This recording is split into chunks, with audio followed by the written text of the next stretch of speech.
How to exit ExpertOption application. Hello everyone, welcome back to another video from Finance and Crypto Guide. In this video, we are going to learn how you can exit the ExpertOption application. First of all, open the ExpertOption app on your device and make sure that you've finished any actions such as reviewing your trades or account information. And once you do that, from the home page, go to the bottom left and tap on this little arrow kind of a button. And then in the pop-up, click on Yes, Exit.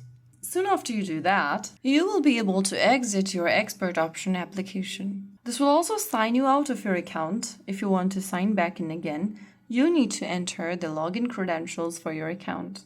So that's how it's done. If you found the video helpful, don't forget to like, share, and subscribe to our channel. I will see you again in the next video. Thank you for watching.